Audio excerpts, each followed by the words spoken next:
नमस्कार, सार्वमंथन न्यूज महाराष्ट्रमध्ये आपले स्वागत। पाहुयात आजची सविस्तर बातमी।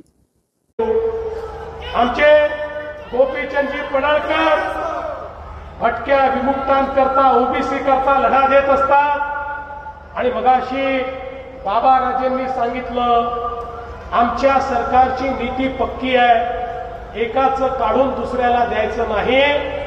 आमच्या सरकारची नीती पक्की आहे, दोन समाजाला भिडवायचं नाही। अरे इंग्रजांची नीती हीच तर होती, इंग्रजांनी आपल्या समाजाला त्या ठिकाणी एकमेकाशी त्या ठिकाणी झुंजवत ठेवलं, या समाजाला विभाजित ठेवलं आणि म्हणून इंग्रजांनी राज्य केलं। आपल्याला सगळ्यांना सोबत घेऊन राज्य करायचं आहे, त्यामुळे याचं काढायचं त्याला द्यायचं ही नीती आमची नाही। आणि म्हणून परवा मराठा समाजाच्या हिताचा विचार करताना ओबीसी समाजाचं अहित होणार नाही याला आम्ही प्राधान्य दिलं आणि तशाच प्रकारचा निर्णय आम्ही केला।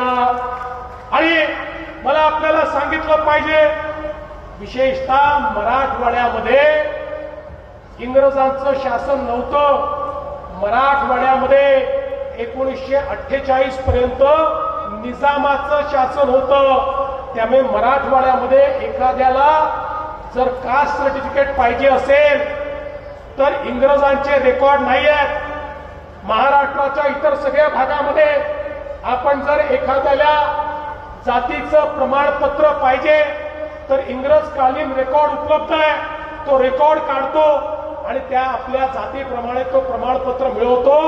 पण मराठवाड्यात ते मिळत नव्हतं, कारण मराठवाड्याचे सगळे रेकॉर्ड हे हैदराबाद गॅझेटमध्ये होते आणि म्हणून आपण इंग्रजांचे रेकॉर्ड उपलब्ध नाही म्हणून हैदराबादचे गॅझेट मधले रेकॉर्ड चालतील अशा प्रकारचा निर्णय घेतलेला आहे। त्यामुळे ज्याच्याकडे नोंद असेल त्यालाच सर्टिफिकेट मिळणार आहे, सरसकट सर्टिफिकेट नाही। नोंद असलेल्यालाच त्या ठिकाणी सर्टिफिकेट मिळण्याच्या संदर्भात सोपी कार्यपद्धती आपण केली।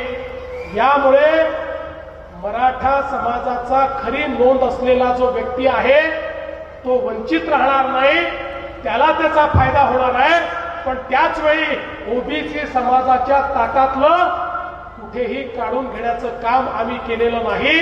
आणि म्हणून हा निर्णय असा आहे की या निर्णयामुळे मराठा समाजाचं तर हित झालं आहे, पण ओबीसी समाजाचं बिलकुल अहित आम्ही होऊ दिलेलं नाही। आणि मी या ठिकाणी सांगतो, जोपर्यंत हे सरकार आहे काहीही झालं तरी ओबीसीचं अहित आम्ही होऊ देणार नाही। ओबीसीचं मंत्रालय तयार करणारं हे सरकार आहे, महाज्योती तयार करणारं हे सरकार आहे, ओबीसीची महामंडळं सक्षम करणारं हे सरकार आहे, 13 वेगवेगळी महामंडळं तयार करणारं हे सरकार आहे, ओबीसी करता परदेशी शिष्यवृत्ती देणारं हे सरकार आहे, ओबीसी करता फी प्रतिपूर्ती करणारं हे सरकार आहे, ओबीसी करता 42 हॉस्टेल तयार करणारं हे सरकार आहे, ओबीसी करता प्रशिक्षणाच्या योजना तयार करणारं हे सरकार आहे। त्याचं कारण आम्हाला हे माहिती आहे की जोपर्यंत छत्रपती शिवरायांसोबत लढणाऱ्या 18 पगड जातींना आम्ही मुख्य धारेमध्ये आणणार नाही तोपर्यंत शिवकार्य कधीच पूर्ण होऊ शकत नाही।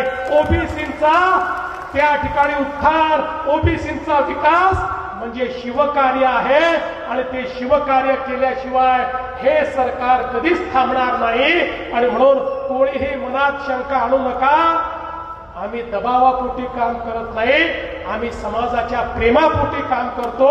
त्यामुळे कुठलाही समाज मागण्या घेऊन आल्यानंतर त्या समाजाच्या योग्य मागण्या या निश्चितपणे पूर्ण करण्याचं काम हे आमचं सरकार यापुढेही करेल।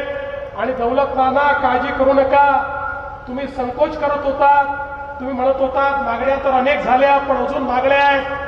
समाजाच्या मागण्या कधी संपत नसतात, त्या एक संपली की दुसरी मागणी मागायची असते आणि तुम्ही मागत राहा आणि आम्ही देत राहू। सार्वमंथन न्यूज महाराष्ट्राला लाईक करा, शेअर करा, सबस्क्राईब करा।